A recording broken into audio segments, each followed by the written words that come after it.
नमस्कार। धार्मिक रतन चैनल में आपका स्वागत है। जैसा कि आप जानते हैं, इस चैनल के माध्यम द्वारा हम श्री राम कथा धारावाहिक रूप में प्रस्तुत कर रहे हैं। अभी तक 38 प्रकरण हो चुके हैं और आज 39वां प्रकरण है और इसमें लंका कांड की कथा शुरू होती है।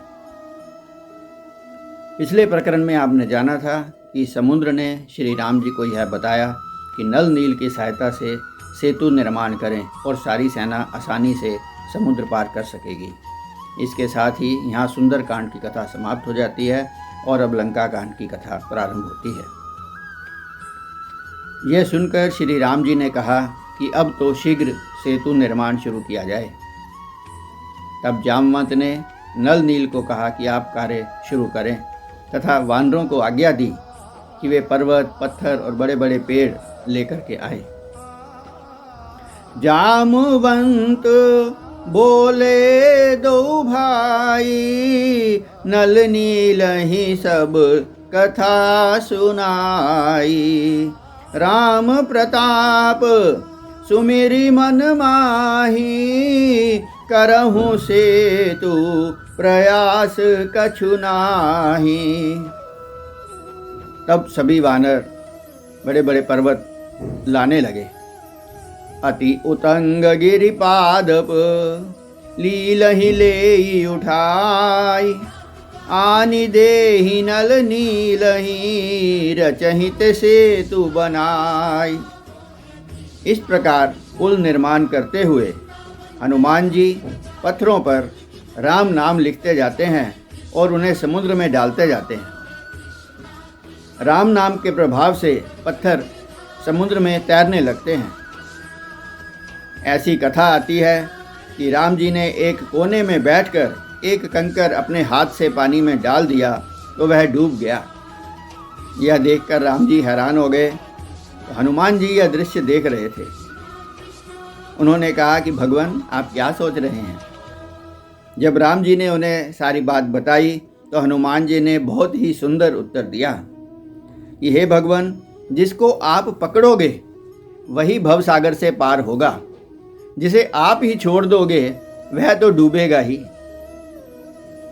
एक और घटना इस समय की है कि एक गिलहरी को राम जी ने देखा कि वह बार बार समुद्र में जाती है और फिर बाहर आकर के रेत अपने शरीर पर मल लेती है, फिर समुद्र में चली जाती है।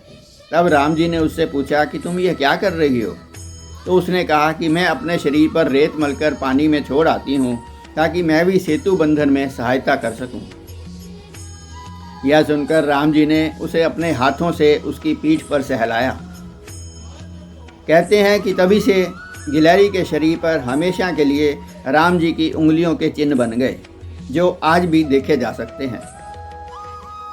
जब सेतु तैयार हो गया तो श्री राम जी ने कहा कि इस भूमि पर लंका विजय अभियान से पूर्व मैं शिवलिंग की स्थापना करना चाहता हूँ और विधिवत पूजा करना चाहता हूँ।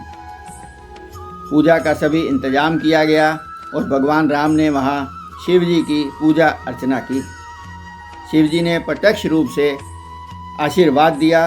राम जी ने कहा, कोई मेरा भक्त हो और शिव जी से द्रोह करे और शिव जी का भक्त बने और मुझसे द्रोह करे, ऐसे प्राणी हमेशा नरकगामी होते हैं। शंकर प्रिय मम द्रोही और शिव द्रोही मम दास, ते नर करही कल्प भरी घोर नरक महुबास। दक्षिण की कुछ रामायणों में यह लिखा है कि शिवलिंग की पूजा के लिए राम जी ने रावण को पूजा करने के लिए बुलाया था और रावण ने आकर पूजा भी कराई थी और उनको विजय का आशीर्वाद भी दिया था। इस प्रकार राम जी की पूजा करने के साथ ही भगवान रामेश्वर की स्थापना हो गई। बोलिए भगवान रामेश्वर की जय, बोलिए रामेश्वर धाम की जय। राम जी ने कहा, जे रामेश्वर दर्शन करे हैं, ते तन तजि मम लोक सिधरे हैं। जो गंगा जलयान चढ़ाई, सो सायुज्य मुक्ति नर पाही। मम कृत से तुझ दर्शन करे हैं, सो बिनु भव सागर वो बिनु श्रम भव सागर तरे हैं। इस प्रकार राम जी ने कहा कि जो भी रामेश्वर का दर्शन करेगा वह इस शरीर को छोड़कर सीधा मेरे धाम में आएगा, और जो भी रामेश्वर पर गंगा का जल चढ़ाएगा उसे सायुज्य मुक्ति प्राप्त होगी। श्री रघुवीर प्रताप ते सिंधु तरे पाषाण, ते मति मंद जे राम तजी, भजहि जाई प्रभुआन सियापति राम। जय जय राम मेरे प्रभु राम, जय जय राम। तुलसीदास जी कहते हैं कि राम नाम के प्रताप से ही समुद्र में पत्थर तैर गए। इसके पश्चात सारी सेना सेतु के ऊपर से समुद्र पार करने लगी। सभी समुद्री जीव भी पानी से बाहर निकलकर प्रभु राम का दर्शन करने लगे। सारी सेना समुद्र के पार दूसरी तरफ पहुंच गई तो राम जी ने सब वानरों को कहा कि अब तुम जाकर के फल आदि का भोजन करो। तुलसीदास जी कहते हैं कि प्रभु की खातिर सब तरु फरे राम हित लागी, ऋतु अरु कुरुति काल गति त्यागी। सब पेड़ों पर ऋतु और ऋतु का छोड़ करके सब पेड़ों पर फल लग गए। फल खाकर वानरों ने वृक्षों को तोड़कर लंका की तरफ फेंकना शुरू कर दिया। कई लंका के सैनिकों को मार डाला, कई तो घायल हो गए, और जाकर के उन्होंने रावण को बताया कि वानरों की सेना समुद्र के इस पार आ गई है।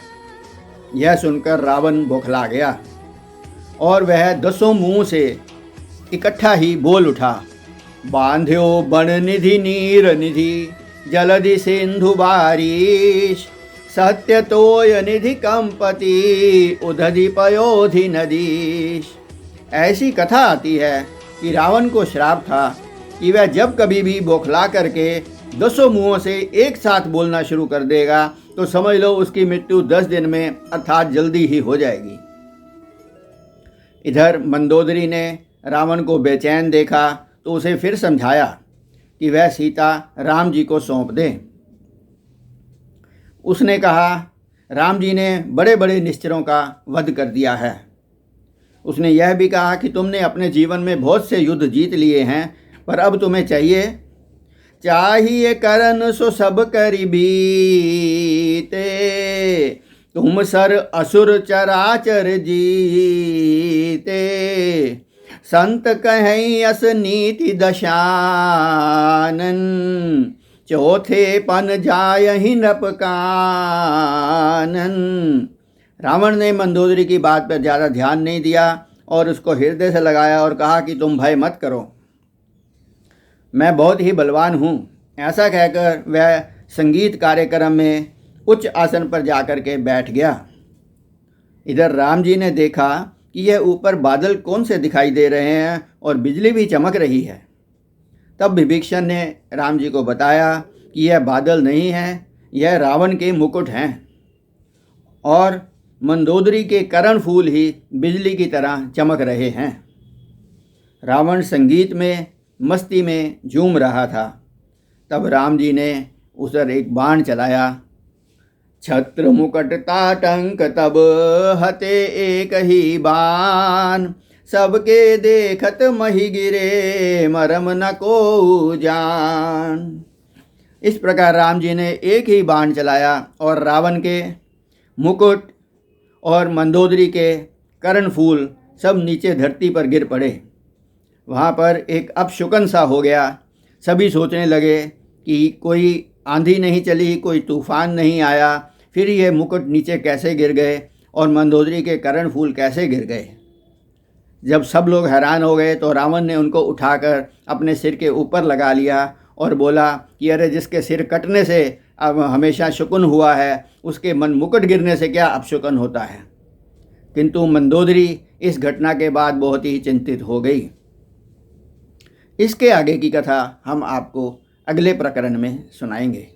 आइए आज का प्रकरण समाप्त करने से पूर्व 2 मिनट के लिए भगवत भजन कर लेते हैं। आज की कथा में यह घटना आई है कि राम जी ने एक कंकड़ समुद्र में फेंका था और वह डूब गया था, और हनुमान जी ने उसका जो तर्क दिया था उसी पर आधारित ये भजन है जिसको हम प्रस्तुत कर रहे हैं।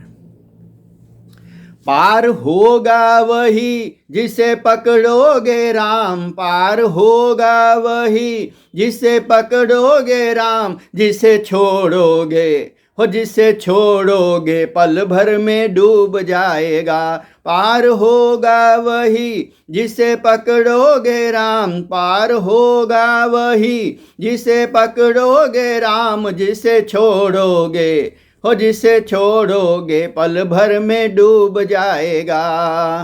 तैरना क्या जाने पत्थर बेचारे, तैरना क्या जाने पत्थर बेचारे, तैरने लगे तेरे नाम के सहारे, तैरने लगे तेरे नाम के सहारे। नाम लिखते ही हो नाम लिखते ही पत्थर में आ गए हैं प्राण, नाम लिखते आ गए हैं पत्थर में प्राण, जिसे छोड़ोगे पल भर में डूब जाएगा, हो जिसे छोड़ोगे पल भर में डूब जाएगा।